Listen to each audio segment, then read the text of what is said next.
Assalamualaikum warahmatullahi wabarakatuh dan selamat malam. Terima kasih kerana sekali lagi terus setia dan juga terus kekal bersama kami dalam Naratif Khas Pilihan Raya Umum ke-15. Setelah ini kita akan menyaksikan untuk minggu yang kedua tempoh berkempen bagi Pilihan Raya Umum ke-15. Seperti mana yang kita sedia maklum, pilihan raya ataupun proses pilihan raya ini masih lagi dimaktubkan di bawah suatu perlembagaan ataupun undang-undang dan juga peruntukan dan juga fasal di bawah Perlembagaan Persekutuan. Makanya apabila kita bercerita tentang undang-undang, akta-akta yang mengawal proses perjalanan pilihan raya ini, sudah pasti ia bukan sahaja tertakluk kepada kanun kesiksaan dan juga Akta Suruhanjaya Komunikasi dan Multimedia, tetapi juga secara spesifik kepada undang-undang dan juga akta yang mengawal selia dan juga memberikan peruntukan kepada perjalanan proses pengumuman proses pilihan raya, tempoh berkempen dan juga kesalahan-kesalahan yang berkaitan dengan pilihan raya. Malam ini sebelum kita bersama dengan tetamu dan juga sebelum kita bersama dengan Syed untuk saya kongsikan dan juga molek untuk kita berikan gambaran berkenaan tentang secara spesifik dan juga akta dan undang-undang yang menjurus kepada pilihan raya. Kita sudah maklum Akta Suruhanjaya Pilihan Raya yang memberikan keistimewaan dan juga peruntukan bagi setiap anggota yang bertanding dalam pilihan raya. Akta Pilihan Raya 1958, Akta 19 yang dinamakan, dan yang paling pentingnya adalah Akta Kesalahan Pilihan Raya yang dinamakan sebagai suatu akta bagi mencegah kesalahan pilihan raya dan perbuatan rasuah dan perbuatan yang menyalahi undang-undang dalam pilihan raya bagi membuat peruntukan. Ini merupakan antara lain yang diberikan Puan dan juga sudah pasti laporan-laporan serta kesalahan-kesalahan ini akan termaktub di bawah akta ini selain daripada kanun kesiksaan dan juga akta lain yang mendasari proses penyebaran maklumat seperti Akta Suruhanjaya Komunikasi dan Multimedia. Itu kita bawakan pada malam ini, dan untuk aspek keselamatan kita nak bercakap lebih lanjut dan Syed Munawar sudah pun bersedia untuk memberikan gambaran apakah yang boleh kita rangkumkan dan juga boleh kita gambarkan manifestasi kepada undang-undang yang mengawal selia bagi proses pilihan raya. Silakan Syed. Terima kasih Is. Saya kira tetamu kita pada malam ini untuk bincang tentang keselamatan ini tidak asing lagi dan bukanlah suatu rahsia kerana kita sudah pun war-warkan. Anda juga sudah lihat siapa menjadi tetamu saya. Yang berbahagia Tan Sri Akhil Sani Abdullah Sani, Ketua Polis Negara, menemani untuk bincang tentang kalau ada isu masih. Tan Sri, tengoknya rata-rata rakyat rasa macam sejuk sekarang ni Tan Sri. Yeah. Tak ada nampak macam hangat. Apa observation Tan Sri buat masa ni secara umum, realitinya? Terima kasih saja saya kerana telah mengundang Polis Diraja Malaysia untuk bersama-sama dalam program Naratif Khas PRU 15 pada kali ini. Menyentuh kepada kenyataan bahawa keadaan agak tenang dan terkawal. Alhamdulillah, Polis Diraja Malaysia sangat bersyukur di atas situasi ini. Mungkin ada yang mengatakan bahawa ini masih lagi minggu pertama. Awal kita lagi. Ada minggu kedua lagi sebelum hari mengundi akan tiba pada 19 November kelak. Tapi namun demikian, walaupun kita katakan keadaan agak tenang dan terkawal, kita mengesan sejumlah 711 laporan polis telah dibuat oleh pihak-pihak berkaitan dengan perkara-perkara yang berkaitan dengan kesalahan ataupun yang difikirkan sebagai kesalahan yang berlaku sepanjang tempoh berkempen sejak kita memulakan penambahan calon pada 5 November yang lepas. Dan antara isu yang sering dibangkitkan adalah berkaitan dengan isu-isu hasutan, isu-isu ucapan-ucapan yang menyentuh peribadi yang dianggap sebagai fitnah dan seumpamanya. Begitu juga dengan berkaitan dengan isu penampalan poster, pemasangan banner yang berkaitan dengan kempen pilihan raya. Dan ini adalah merupakan kesalahan-kesalahan yang sering kita terima laporan polis dibuat. Namun demikian, saya juga ingin meminta kepada semua mereka yang terlibat dalam urusan pilihan raya kali ini. Sama ada mereka itu adalah calon, sama ada mereka itu adalah ejen pilihan raya, ataupun mereka itu adalah sebagai petugas-petugas kepada mana-mana parti yang bertanding dalam pilihan raya kali ini. Untuk bersama-sama kita bertanggungjawab memelihara, menjaga ketertiban dan kesantunan kita sepanjang tempoh pilihan raya ini. Bertolak daripada mesej itu Tan Sri, hakikatnya dulu orang tertanya-tanya, tapi semua dah tahu dia punya pinnacle dia 19 November. Dan ada ramai yang mengatakan bahawa cabarannya dalam keadaan kekalutan ini kerana tidak ada dianggap abang besar yang akan benar-benar menguasai. Jadi seolah-olah macam ketidaktentuan itu menjadi satu cabaran baru kepada PDRM. Jadi bagaimana kesiapsiagaan PDRM? Apakah benar jangkaan akan menjadi kalut menjelang 19 November itu? Apa bacaan Tan Sri? setakat daripada apa yang kita kesan daripada risikan kita di lapangan ya, oleh pihak cawangan khas dan juga oleh Jabatan Siasat Jenayah, kita masih belum mengesan perkara-perkara ataupun sesuatu yang boleh akan menimbulkan kekacauan ataupun ganggu gugat kepada ketenteraman awam. Dan kita akan kekalkan keadaan sedemikian sehinggalah kepada selepas pasca pilihan raya nanti. Dan setakat ini kita belum lagi mengesan apa juga gerakan-gerakan ataupun perkara-perkara yang boleh menjurus kepada gangguan kepada ketenteraman awam sepanjang tempoh pilihan raya akan kempen pilihan raya ini diadakan. Jadi ada blessing in disguise juga bila suasana tenang ni Tan Sri ya. Dia tak adalah kecoh sangat walaupun kesalahan-kesalahan 711. 711 ni dianggap besar ke kecil jumlah? 711 tu adalah laporan-laporan polis yang kita terima. Dan secara purata dalam tempoh daripada 4 hari bulan November hinggalah 9 November yang kita simpan laporan tersebut. Jadi berarti dalam lingkungan antara 60 ke 70 laporan polis diterima satu hari untuk satu negara. Saya percaya ia satu perkara yang boleh diterima. After all, kalau tidak ada drama dalam kempen hari nanti dikatakan ia tidak meriah kan. Jadi macam mana pun kita akan sentiasa memantau dan memerhatikan dan memastikan bahawa setiap mereka yang terlibat dalam proses berkempen ini, mereka boleh berkempen dalam keadaan yang yakin, mereka selamat dan berjalan dengan lancar, insya-Allah. Insya-Allah. Di awal tadi Tan Sri Is banyak tadi menunjukkan beberapa blok-blok warna tadi, antaranya kesalahan pilihan raya. Jadi dalam konteks tugasan PDRM, apa bidang kuasanya dan juga jumlah keanggotaan untuk memastikan semuanya berada dalam ruang lingkup tata cara yang sepatutnya. Secara keseluruhannya, Polis Diraja Malaysia kita telah mengatur tugas sejumlah hampir 80,000 pegawai dan anggota pasukan polis.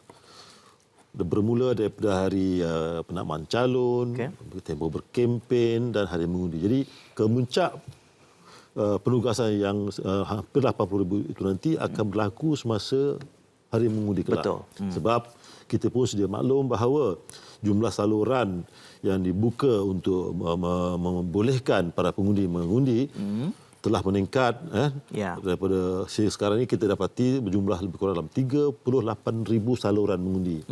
Jadi 38,000 saluran mengundi ini mengikut peruntukan undang-undang kita perlu letakkan satu anggota jaga satu saluran. Jadi di sana saja kita sudah 38,000 orang. 38,000 terletak di semua tempat mengundi tersebut. Dan di setiap tempat mengundi tersebut, selain daripada mereka yang menjaga saluran, kita harus juga meletakkan sekurang-kurangnya 2 anggota bagi tujuan untuk membuat kawalan keselamatan, untuk menjaga keamanan dan sebagai relief kepada mana-mana anggota saluran tadi yang mungkin perlu untuk ada tempoh rehatnya, ke tandas atau mungkin ambil masa sedikit untuk makan tengah hari dan seumpamanya. Dan di situ saja kita akan melihat jumlah keperluan penugasan anggota yang begitu ramai sekali. Tapi namun demikian, alhamdulillah kita pihak PDRM pun dapat bantuan juga daripada agensi lain, khususnya daripada pasukan rela, daripada PVR dan juga polis bantuan. Still mungkin agak orang kata tu stretch to the limit. Itulah dia punya keadaan. Itulah tadi kalau 38,000 saluran, kalau kali 2 saja sudah 76,000 dalam keanggotaan pegawai dan anggota tadi digambarkan 80,000. Ini dianggap full force lah ni. Ini full force. Jadi itu adalah mereka yang bertugas di tempat mengundi. Dan dalam tempoh hari penakmaan calon sehinggalah kepada hari mengundi kelak, kita juga telah menugaskan sejumlah 582 tim tak salah saya untuk kita 522 pasukan Op Cantas. Op Cantas ini melibatkan sejumlah 2,300 lebih, 2,500 pegawai anggota. Ini terdiri daripada anggota-anggota daripada Jabatan Siasatan Jenayah dan juga Jenayah Narkotik yang kita gabungkan. Jadi tugas mereka adalah untuk memantau memantau apa juga kegiatan-kegiatan jenayah yang berkait dengan pilihan raya. Okey.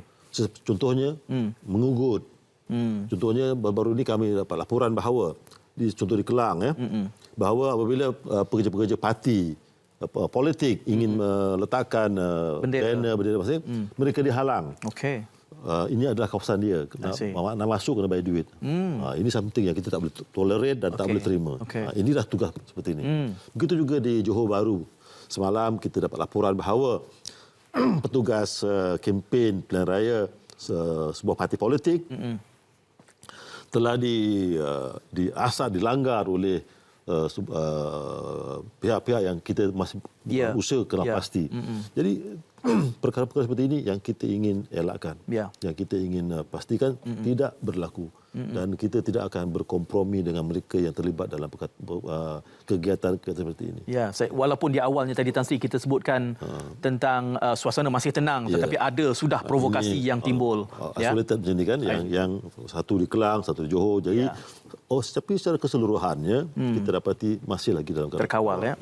Mungkin kita harapkan kekal sampai minggu depan, sebab semakin kita mendekati 19 November suasananya selalunya semakin menghangat, Tan Sri. Itu tidak dapat dielakkan. Memang semestinya demikian. Yang selalu dikaitkan dengan polis juga adalah trafik. Ada waktunya mula konvoi, Tan Sri, bendera, horn apa semua ni jadi semangat. Termasuk juga balik kampung ni, kan? Bayangkan trafik nak balik kampung 18, kemudian nak datang balik semua jadi macam nama pun hari raya, Tan Sri. Kan? Ini hari raya, kita akan bersama Tan Sri selepas kita berehat seketika. Ada negeri yang tengah tunggu nak umum cuti umum. Cuti lagi. Selangor sudah umum. Itu nanti kita nak tengok kesiapsiagaan polis lah. Tapi sebelum itu saya juga nak kongsikan ini bersempena dengan lawatan Tan Sri sewaktu di penamaan calon di Lebah Pantai, yang dikongsikan antara kita boleh quote sedikit kenyataan daripada Tan Sri sendiri, kesalahan-kesalahan yang dijangkakan ataupun yang mungkin akan ada berisiko untuk berlaku sepanjang tempoh kempen pilihan raya ini, mengoyak poster dan papan tanda parti serta calon yang bertanding, mengeluarkan kata-kata atau perbuatan yang berbau hasutan dan bergaduh yang juga menjadi perhatian polis, iaitu melakukan demonstrasi, menyebarkan berita palsu melalui media sosial dan internet serta melakukan tomahan. Ini berada dalam satu purview ataupun pemerhatian. Juga kita nak bawakan bersama dengan anda, saya nak kongsikan sedikit berkenaan tentang kalau boleh kita bacakan akta kesalahan pilihan raya ini. Sebenarnya di bahagian atas bagi akta kesalahan pilihan raya ini untuk seksyen 5 terawal, tiap-tiap kesalahan di bawah bahagian ini ialah kesalahan yang boleh ditangkap mengikut pengertian kanun tata cara jenayah. Makanya kalau kesalahan pilihan raya itu juga boleh dibaca dan juga didakwa bersekali dengan kanun tata cara jenayah ataupun kanun kesiasaan. Mungkin ini persoalan yang boleh kita ajukan dan juga kita gambarkan, dan kita lanjutkan bersama dengan Tan Sri seketika nanti. Kita akan kembali dalam Natif Khas PRU ke-15.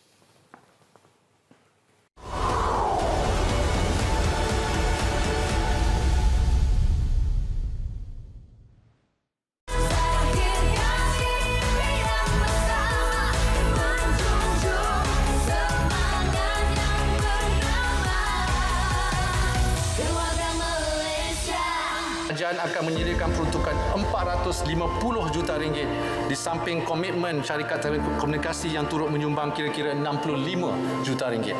InsyaAllah seramai 600,000 siswa-siswi daripada keluarga B40 bakal menerima manfaat daripada inisiatif ini.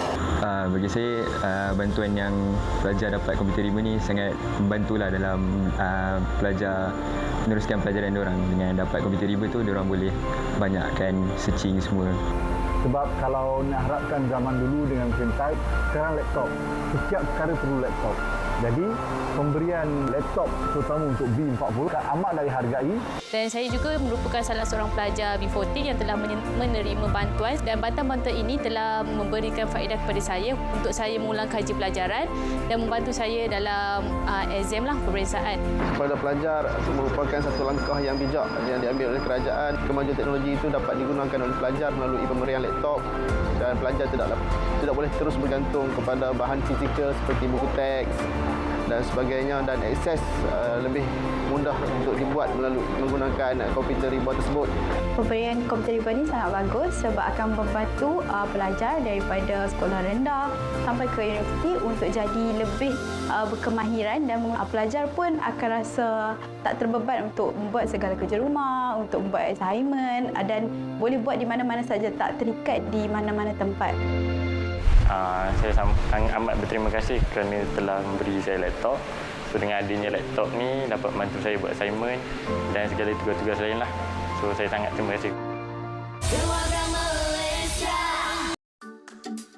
Pelan Tindakan Dasar Sekuriti Makanan Negara 2021 hingga 2025 bertujuan memperkukuh sekuriti makanan negara.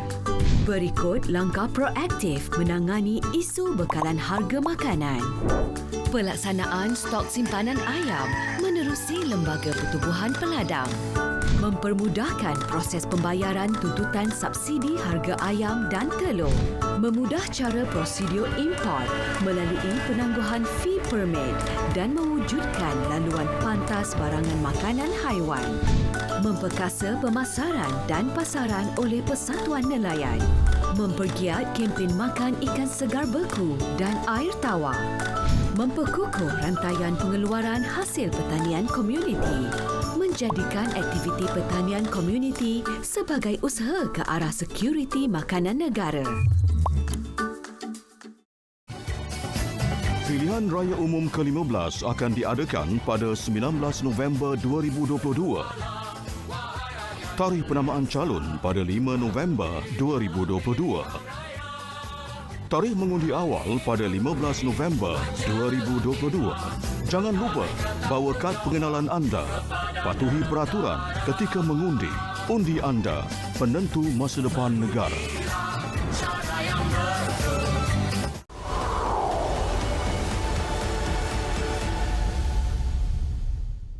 Okey, kita bersua kembali dalam Naratif Khas Pilihan Raya Umum ke-15. Kalau tadi dikongsikan berkenaan dengan Akta Kesalahan Pilihan Raya yang juga termaktub dan juga untuk mengawal selia proses pilihan raya, kita nak kongsikan bersama dengan anda juga. Ini sedikit saya bacakan antara seksyen yang penting dalam Akta Kesalahan Pilihan Raya, iaitu Seksyen 8 Perjamuan dan juga Seksyen 9 Pengaruh Tidak Wajar. Dalam Seksyen 8 ini menyebutkan apa-apa bentuk perbuatan memberikan atau mengadakan perjamuan sama ada belanja makanan minuman atau minuman ringan bekalan atau apa-apa wang atau tiket atau apa-apa cara atau tipu daya lain untuk membolehkan apa-apa makanan minuman itu dibekalkan sepanjang tempoh yang dikonotasikan sebagai perjamuan sepanjang kempen pilihan raya.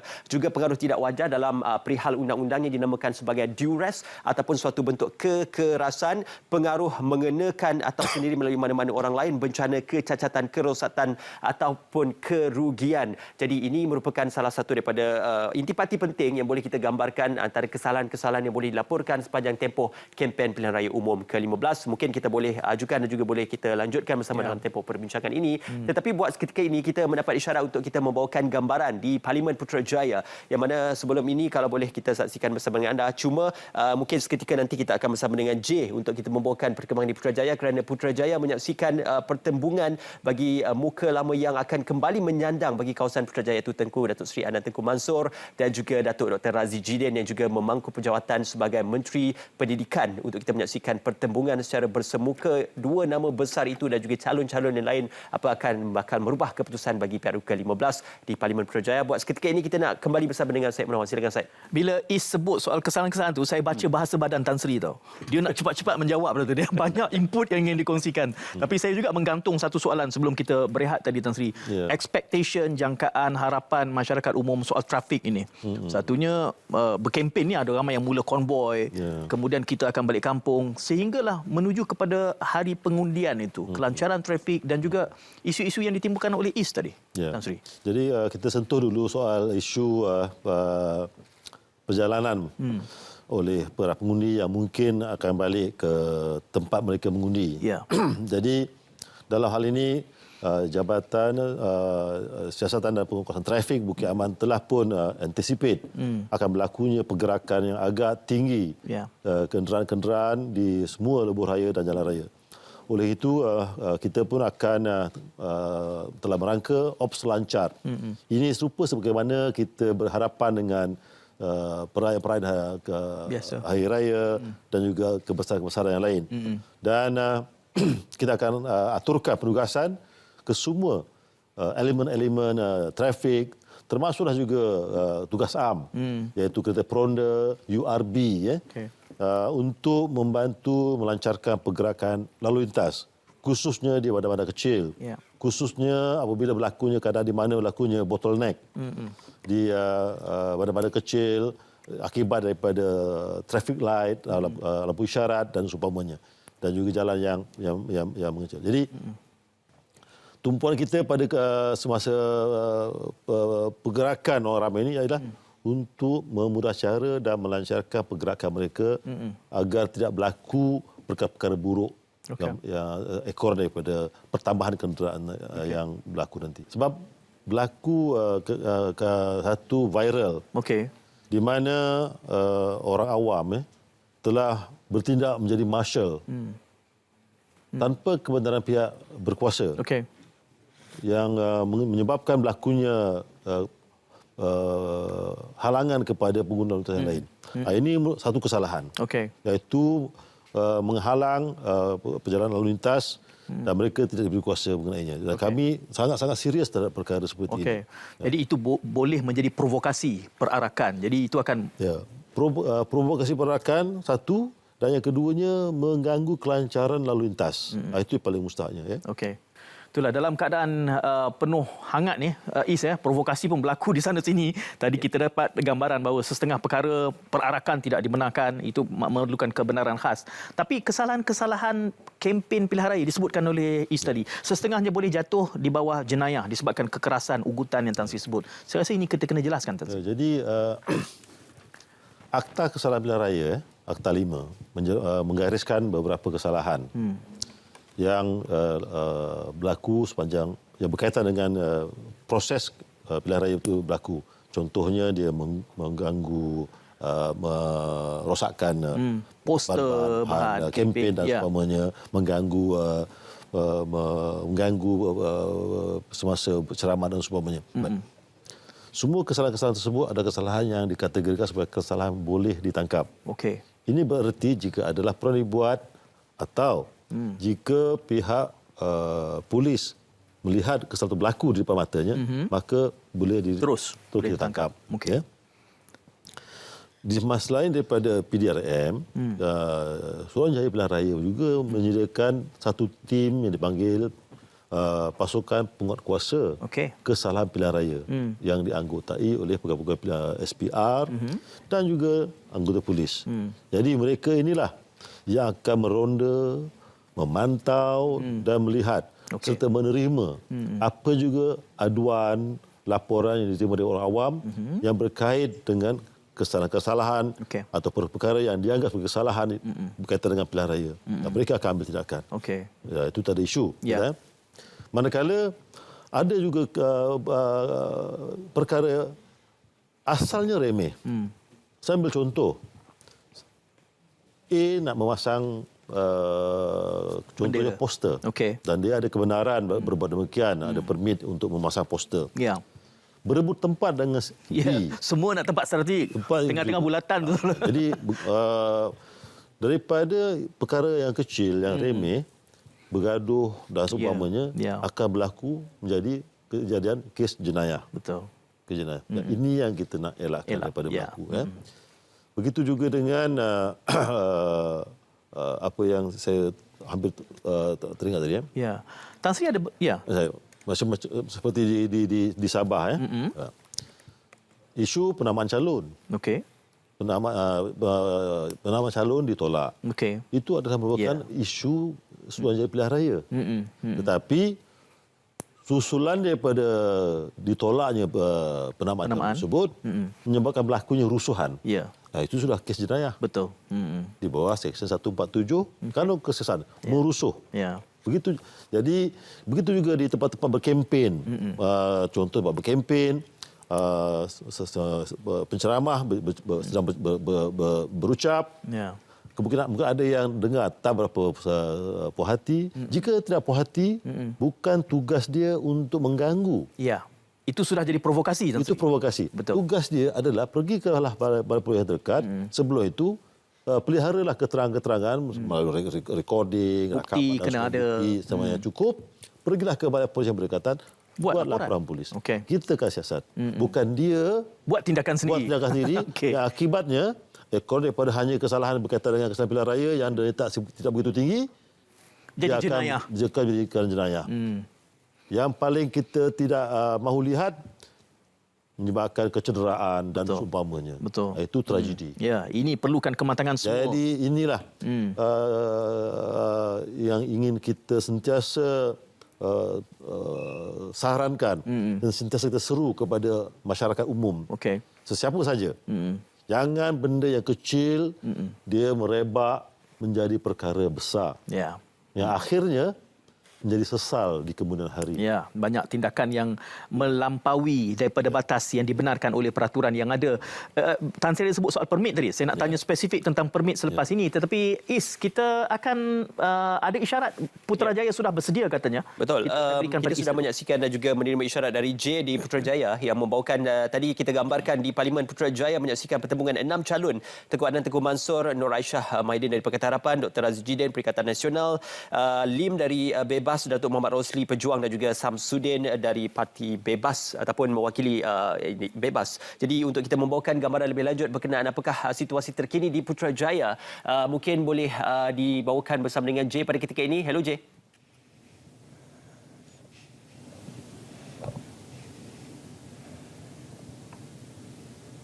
Ya Ismail, saya kini berada di Putrajaya. Jadi untuk PRU 15 Putrajaya atau kawasan P125 benar akan berlaku pertembungan 6 penjuru melibatkan penyandangnya selama 4 penggal, Datuk Seri Tengku Adnan Tengku Mansur yang akan berdepan cabaran wakil dari Pakatan Harapan Dr. Nur Aisyah Maidin Abdul Aziz. Turut bertanding di sini ialah Menteri Kanan Pendidikan yang juga calon Perikatan Nasional Datuk Dr. Razzie Jidin. Selain itu Pejuang mempertaruhkan bekas pejabat awam Datuk Rosli Ramli selain 2 lagi calon bebas iaitu aktivis masyarakat Samsudin Muhammad Fauzi dan juga Lim Fizbi. Jadi ini juga menyaksikan buat pertama kalinya 6 penjuru berlaku di Putrajaya dan buat pertama kali juga terdapat calon bebas yang bertanding.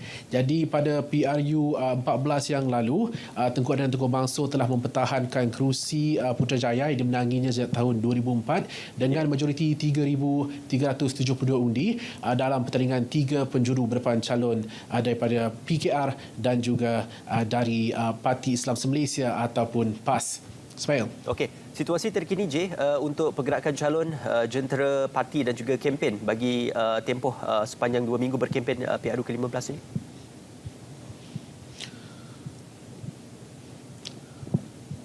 Masuk hari ke-6 kempen pada hari ini, keadaan kempen di sini sebenarnya berjalan agak lancar, tetapi kami masih lagi menantikan, rakan-rakan media sini menantikan kemunculan sebarang nama-nama besar dibawa oleh parti-parti yang bertanding. Namun tak ada lagi ceramah sebenarnya. Mereka masih melakukan kunjungan menyantuni komuniti setempat, baik dari mana-mana parti sekalipun. Kami dah pun berjumpa dengan Tengku Adnan, Wakil Perikatan Dr. Aziz Jidin juga giat melakukan aktiviti mengunjungi kawasan kejiranan di beberapa presin di Putrajaya dan mereka mengambil peluang ini untuk mendekati penduduk dan juga memperkenalkan diri sendiri, dan ini termasuk juga calon daripada Pakatan Harapan dan juga calon-calon bebas.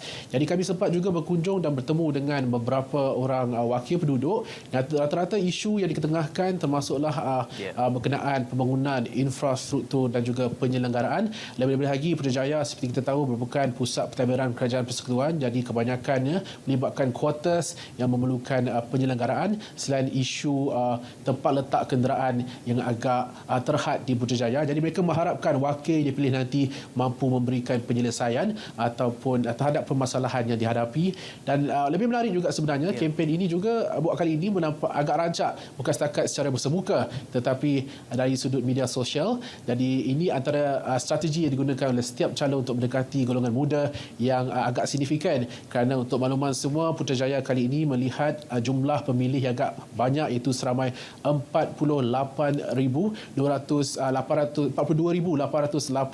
orang pemilih berdaftar. Ini merupakan peningkatan hampir 15,000 berbanding PRU 14 lalu iaitu seramai 27,306 dan faktor lonjakan ini sebabkan pelaksanaan undi 18 dan juga pendaftaran automatik pemilih. Jadi tentu sekali semuanya akan giat mendapatkan cuba menarik perhatian terutama golongan muda, dan antara permasalahan dan juga isu yang mahu golongan muda ini lihat ialah peluang pekerjaan dan juga isu peluang perniagaan di lokasi sekitar Putrajaya. Ya. Ismail. Terima kasih Jay untuk perkongsian itu. InsyaAllah kita akan saksikan calon manakah yang akan berjaya membawa isu dan juga menyelesaikan dan juga menangani isu-isu seperti yang disebutkan tadi.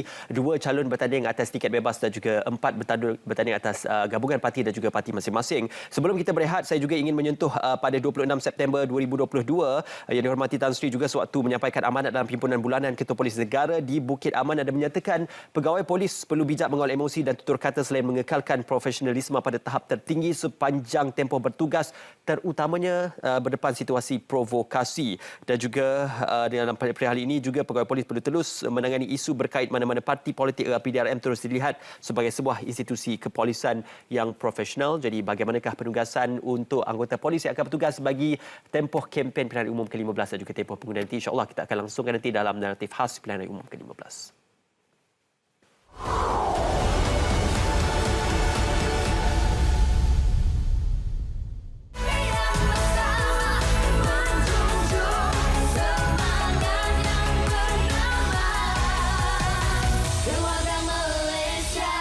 Dengan ini, kerajaan akan melanjutkan pelaksanaan program subsidi upah selama 3 bulan lagi dengan kadar RM600 sebulan bagi pekerja bergaji RM4,000 dan ke bawah. Sebagai seorang peniaga, saya secara keseluruhannya saya menyokong kadar bantuan subsidi upah yang diberikan oleh pihak kerajaan ini kerana pada sewaktu pandemik jualan agak terjejas. Jadi dengan bantuan ini sedikit sebanyak dapat mengurangkan bebanan yang ditanggung oleh usahawan dan saya berharapkan bantuan ini dapat diteruskan. Dia dapat bantu bayar cash rumah beresor dan membantu perniagaan bertahan. Ketika pandemik, saya sebagai majikan walaupun kedai tidak beroperasi tapi saya tetap membayar gaji pekerja. Jadi dengan adanya bantuan subsidi upah yang diberikan kerajaan sebanyak RM600, sedikit sebanyak dapat membantu saya untuk membayar gaji pekerja. Sekurang-kurangnya dengan bantuan subsidi upah yang dikeluarkan oleh kerajaan ini, ia dapat menampung kos yang telah saya keluarkan untuk membayar gaji pekerja sebelum ini. Bantuan yang kerajaan telah perlukan untuk ketika time COVID itu sangat membantulah bagi saya. Sebab time COVID itu kita tak dapat nak datang kerja, kita kena bayar kos rawatan. Jadi dari segi bantuan tu banyak menolonglah pekerja-pekerja saya dan juga saya. Alhamdulillah semua telah sembuh daripada penyakit COVID-19. Susahlah masa tu, tapi sekarang pun susah juga nak bayar pekerja punya gaji tapi kedai tutup. Nasib baik kerajaan ada bantu subsidi upah. Terima kasih banyak. Masa PKP itu kita boleh cover semualah. Saya harapkan kerajaan boleh extendkan program subsidi upah ini sehingga ekonomi baik.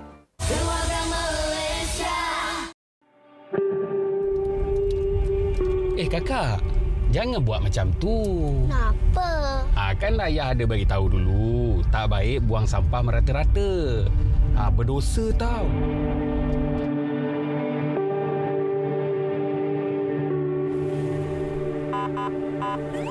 Kena dah. Saman ni. Tuan. Apa bagi, Cik? Minta IC, Cik? Boleh. Kesalahan lampu merah, Cik. Tuan, Tuan, kau timas sikit, Ayah, janganlah macam tu. Itu kan rasuah. Berdosa tau. Betul apa yang nak Cik cakap. Jangan lama macam tu, Cik. Ni saman. Maaf, Cik. Hati-hati madu, Cik.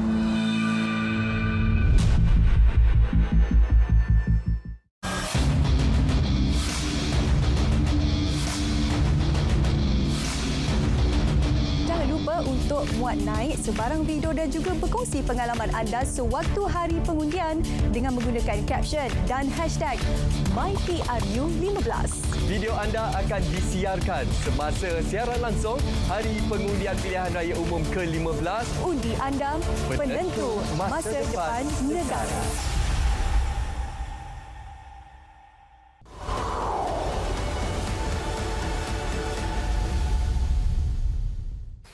Kembali bersama kami di Naratif Khas PRU 15 dan seketika tadi sebelum kita berjeda, Is bersama teman setugas di Putrajaya memberikan laporan. Ada disebut tadi Tan Sri tentang kesesakan nanti nak memakir di Putrajaya itu agak terhad. Tadi Tan Sri telah pun menjelaskan antara bidang tugas PDRM untuk memastikan kelancaran elemen-elemen yang sebegini. Tapi saya menarik semula Tan Sri menyebut soal elemen permit ni. Kedengarannya setiap pergerakan berkempen ini ada penjadualan dan ini terkait dengan permit lokasi. Ada yang kata permit ni budi bicara OCPD-nya. Jadi ada yang tegas, ada yang tak tegas. Jadi apa yang boleh Tan Sri maklumkan kepada audien kita berkait tentang permit ni? Ya.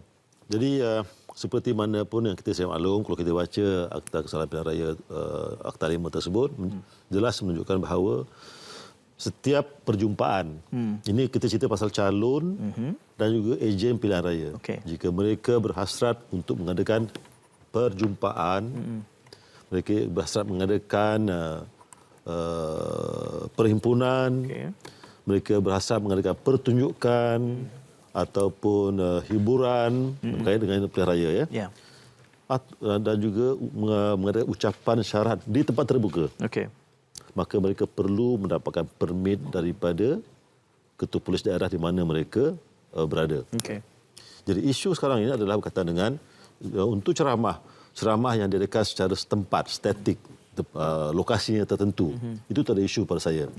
Cuma sekarang ini isunya adalah berkaitan dengan apabila mereka berjalan dari satu tempat ke satu tempat.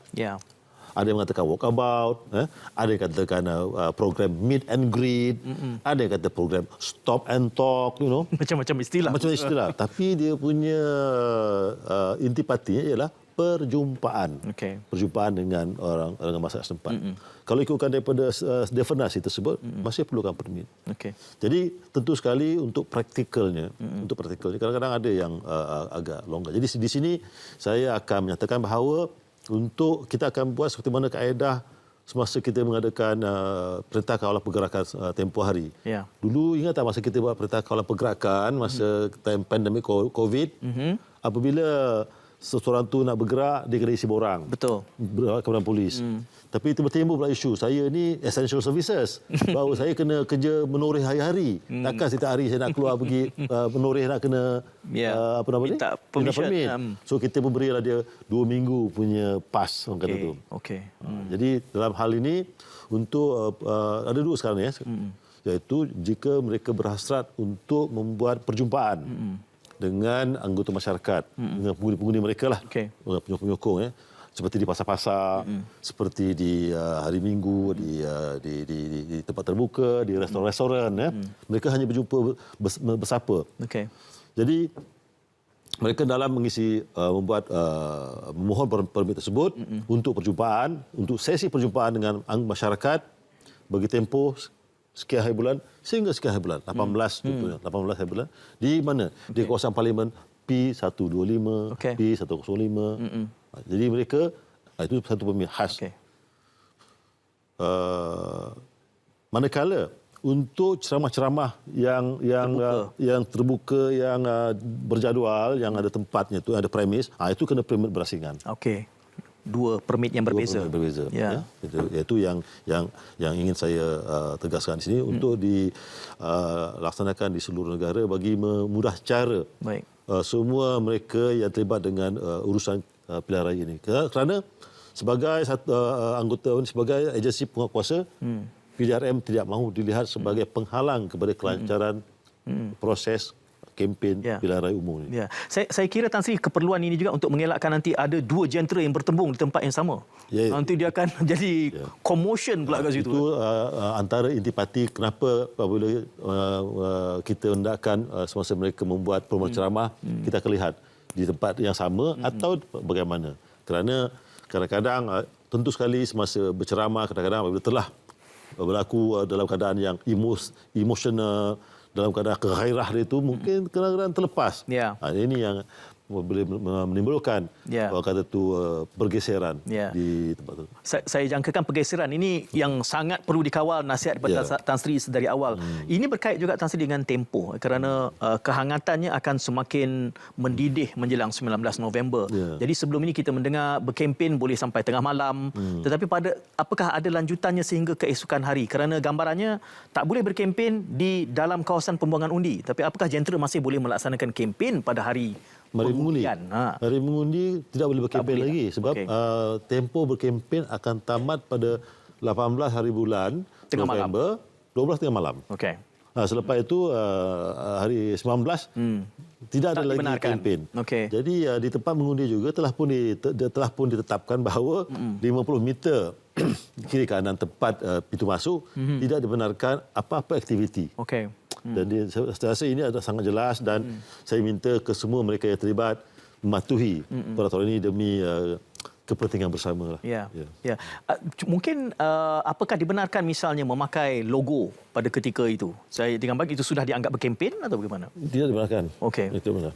Belum juga parti lambang-lambang parti itu masa sudah tamat pukul 12 malam tadi di tempat yang 50 meter kiri dan kanan tersebut. Tidak dibenarkan. Kalau di tempat lain terpulanglah. Itu jelas untuk kita nak mengawal ketenangan semua pihak jadi agar mereka tidak melanggar. Ada banyak tadi rujukan.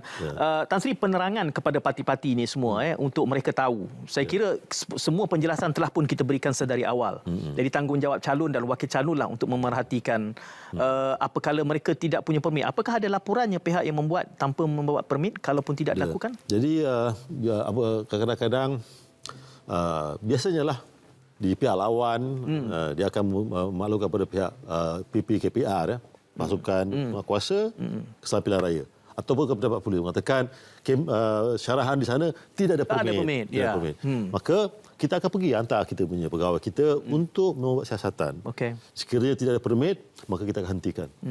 Serta-merta kita hentikan. Dan laporan polisi buat, kita akan membuat kertas siasat, kita akan membuka kertas siasatan untuk kita siasat dan seterusnya kita rujuk kepada pihak buah negara sama ada untuk diteruskan atau sebalik.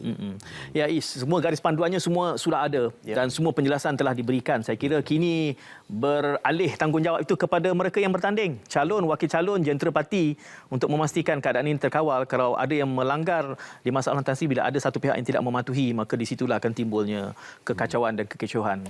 Betul. Tadi kalau banyak kita kongsikan antara peraturan-peraturan berkaitan tentang kesalahan pilihan raya, juga Tan Sri tadi kongsikan juga berkenaan tentang akta kesalahan pengangkutan jalan ataupun akta pengangkutan jalan 1987. Saya nak kongsikan sedikit ini, saya dah berikan sedikit penumpuan dan juga highlight untuk akta pengangkutan jalan yang mana Seksyen 48 menyatakan tajuknya itu dibaca sebagai galangan disebabkan kenderaan di jalan, yang mana perihal ini dinyatakan apa-apa jua kedudukan atau apa-apa keadaan atau apa-apa hal keadaan yang mungkin menyebabkan bahaya, galangan atau kesusahan tidak berpatutan kepada pengguna jalan yang lain atau kepada lalu lintas, seseorang itu dianggap sebagai melakukan suatu kesalahan di bawah Seksyen 48 Akta Pengangkutan Jalan 1987 Akta 333. Jadi ini perkongsian yang penting untuk kita bawakan berkenaan tentang menghalang sebarang bentuk lalu lintas trafik dan juga ini termaktub di bawah Akta Pengangkutan Jalan 1987. Baik, kita juga nak membawakan sedikit apakah antara rangkuman yang boleh kita gambarkan tadi sepanjang tempoh berkempen, do's and don't,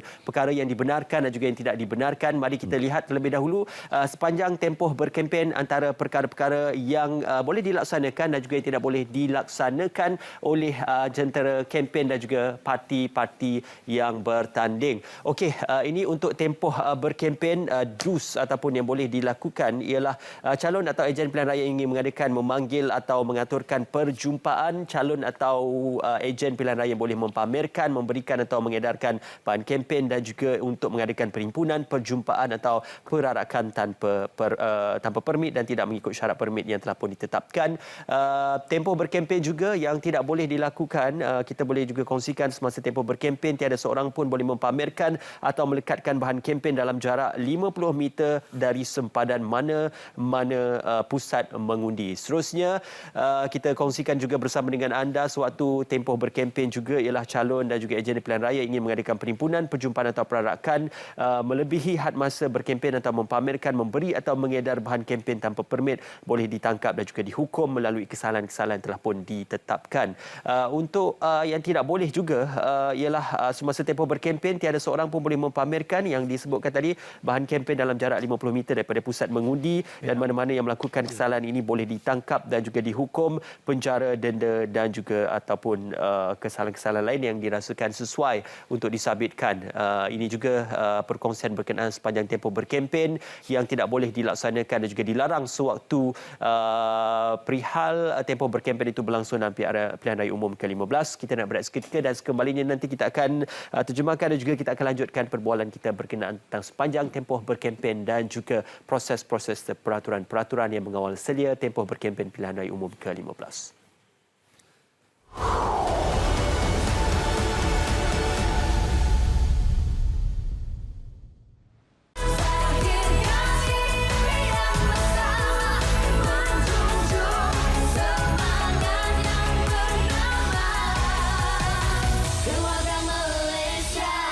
Setiap awal tahun tentunya ibu bapa yang paling sibuk menyediakan kelengkapan sekolah anak-anak. Bagi tahun 2022, kerajaan bersetuju untuk menyediakan bantuan awal persekolahan sebanyak RM150. Hari itu, masa buka sekolah, kerajaan ada bagi bantuan. Oh, guna beli apa? Baju sekolah adik lah. Terima kasih Datuk Ismail. Bantuan tambahan tu dapat meringankan beban kakak, dapat kakak menambah untuk beli barangan-barangan sekolah. Dari segi kita punya belanja, perbelanjaan dapat meringankan beban. Saya selalu gunakan dia untuk beli bahan rujukan dan juga beli barang-barang peralatan sekolah yang diperlukan. Saya sangat berterima kasih sebab saya dapat tu bantuan dan juga sangat bersyukurlah. Ya, terima kasih. Manfaat kepada anak-anak mereka lah yang bersekolah untuk membeli keperluan sekolah seperti beg sekolah, kasut, even kasut sekolah pun sudah semakin mahal. Pakaian sekolah. Hari itu kan sekolah nak buka, dapat bantuan, dapat RM100 dan duit tu untuk sekolah ibu dan syukur Alhamdulillah. Beli pensel, beli baju baru, baju PJ dah kecil juga. Terima kasih. Saya nak istimewa guna untuk bayar yuran sekolah, PIPG. Saya harap kerajaan dapat buat banyak lagi bantuan untuk kanak-kanak lain.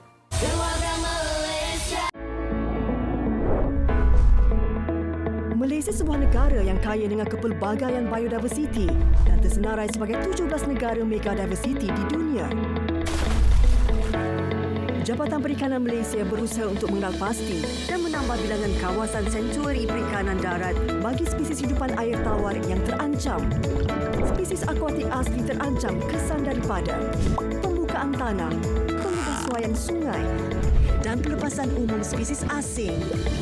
Anda boleh membantu mengatasinya melalui pemantauan oleh komuniti, mempromosi spesies ikan asli, aktiviti penguatkuasaan, kerjasama pintar melalui jaringan pihak berkepentingan dan memperkasa komuniti setempat melalui rahsia pemilikan terhadap sungai. Untuk maklumat lanjut, layari www.dof.gov.my. Lindungi ikan asli. Mampu membangunkan, membentukkan arah untuk Malaysia. Ayo kita bersama bangunkan semula, rapatkan hatimu, hapuskanlah kebencian. Ayo kita zahirkan impian bersama, menjunjung semangat yang bernama. Ayo kita zahirkan impian bersama, menjunjung semangat yang bernama.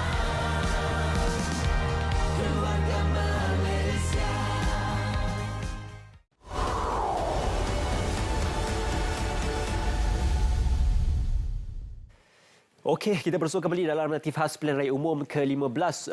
Kalau tadi ada dikongsikan berkenaan bagaimana pergerakan pulang ke kampung halaman ataupun ke tempat mengundi sepanjang tempoh ataupun waktu pengundian pada tarikh 19 November 2022 nanti. Tan Sri dan juga Said, saya juga nak kongsikan di perkongsian Twitter, ada juga sahabat-sahabat kita ataupun anak-anak muda yang sudah pun mula meletakkan ciapan kapul GE15 untuk berkongsi kenderaan yang ingin pulang ke kampung halaman. Ini setakat ini sudah pun menerima ciapan lebih 2,500 ciapan dan juga ciapan semula di Twitter. Jadi ini menggambarkan bahawasanya ada usaha-usaha untuk membawa dan juga berkongsi kenderaan untuk pulang mengundi bagi pilihan raya umum ke-15 nanti. Semangat anak-anak muda itu boleh kita kongsikan bersama. Cuma situasi pergerakan trafik yang jadi dinyatakan tadi juga telah pun diperjelaskan oleh Yang Dihormati Tan Sri, dan ini satu perkongsian yang amat menarik untuk kita kongsikan di Twitter, Said.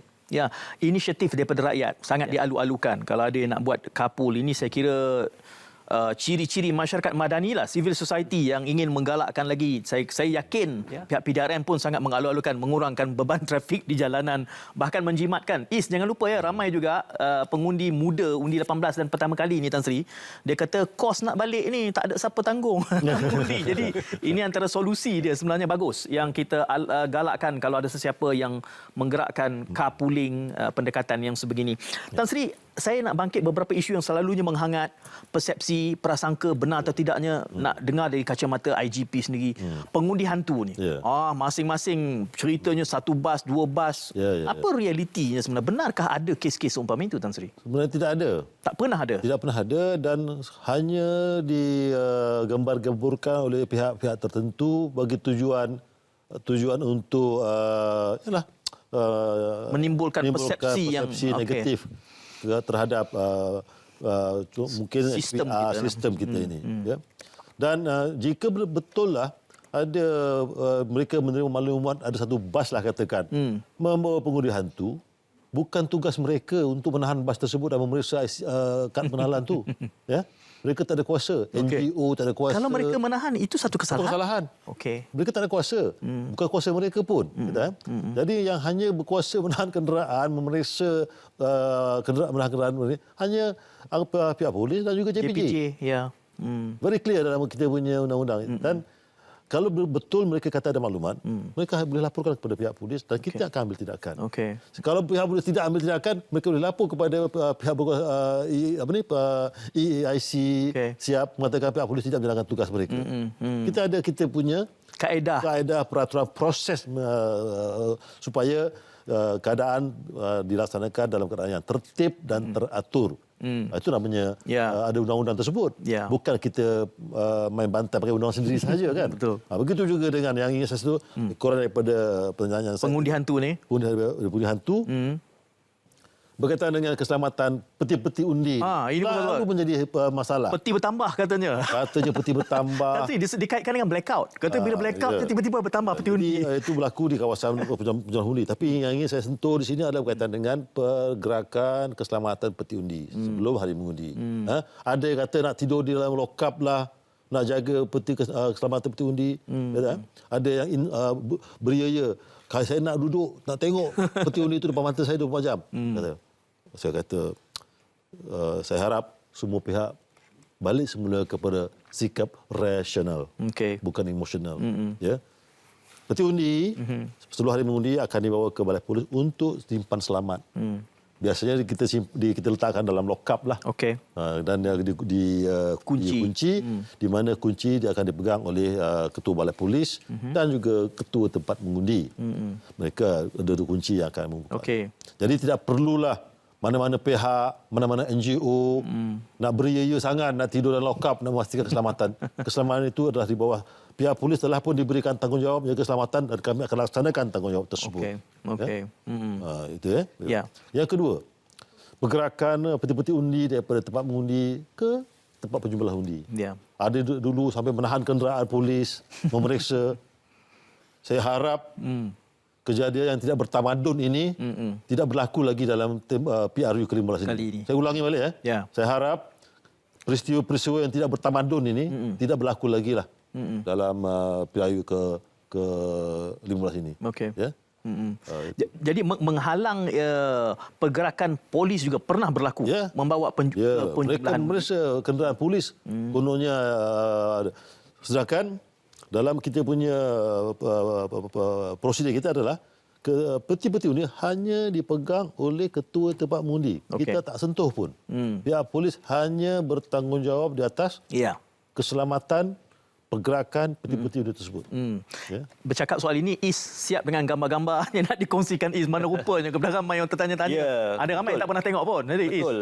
Banyak kita dah cakap sebenarnya isu-isu berkenaan pilihan raya ini. Cuma apa yang penting, turunlah mengundi. Kita nak menggalakkan dan juga mengajak beramai-ramai. Bukan saja anak-anak muda tetapi mereka yang belum pernah mengundi. Ada juga yang difahamkan umur 40-50 pun tak pernah mengundi lagi. Jadi ini kesempatan yang terbaik untuk kita menyemak dan juga memastikan agar daftar pemilih ataupun daftar mengundi itu disemak dengan tepat melalui semakan maklumat pilihan raya umum ke-15 aplikasi MySPR Semak. Kita kongsikan bersama dengan anda, boleh dimuat turun aplikasinya itu di beberapa portal internet dan juga di beberapa portal yang mudah bagi telefon bimbit anda. Jadi ini suatu perkara yang mustahak dan juga penting untuk dikenal pasti kawasan tempat mengundi dan juga waktu serta tempoh mengundi.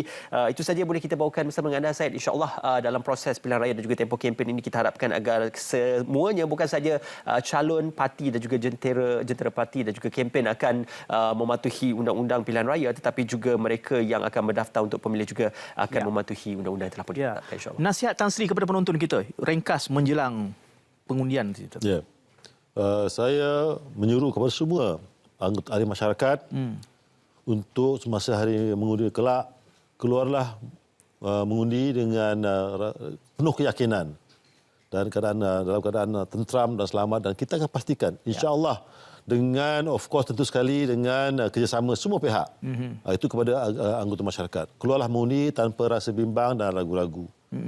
Manakala kepada mereka yang menjadi calon bertanding, ejen-ejen pilihan raya dan seumpama pekerja-pekerja parti untuk menjalankan tugas dengan penuh tertib, dengan penuh teratur dan elakkan dalam apa juga perkara yang boleh menimbulkan provokasi sama ada secara lisan maupun secara fizikal. Mudah-mudahan sekiranya kita dapat memahami perkara ini, kita akan dapat melihat satu proses pilihan raya umum yang bukan sahaja matang, bahkan ia akan menjamin proses demokrasi di negara Malaysia yang tercinta ini kekal terpelihara. InsyaAllah. Aura Tan Sri itu macam mengumum hari raya, tapi ini pilihan raya Tan Sri. Suasana raya itu masih ada. Jadi keyakinan ini dibawakan oleh IGP itu sepatutnya